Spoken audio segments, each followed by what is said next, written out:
მოგესალმებით და დღევანდელი გაშლა ეხება კითხვას, თუ რას გაფრთხილებთ სამყარო. პირველი კარტი არის ფარის კარტი, რაც ნიშნავს, რომ ხართ, რა თქმა უნდა, სულიერად და ენერგეტიკულად დაცული, მაგრამ კარგი იქნება ამ პერიოდისთვის, თუ კი გაიძლიერებთ უფრო მეტად სულიერ და ენერგეტიკულ აურის დაცვას, შეგიძლიათ ამისთვის სხვადასხვა ტექნიკების სცადოთ, ეზოთერული, ან თუნდაც ლოცვა.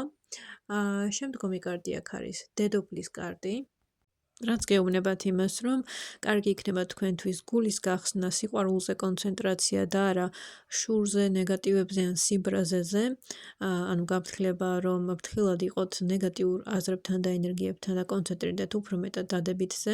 შემდეგი ენერგია არის აქ მიწის ელემენტი.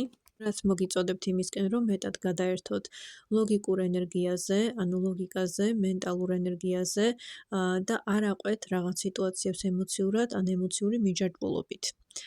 თუ გაინტერესებთ მსგავსი გაშლები, ან თუ ხართ დაინტერესებული ტაროლოგიის შესწავლით, ეზოთერული კურსებით, მომწერეთ პირადში, Facebook-ზე ან Instagram-ზე. მადლობა.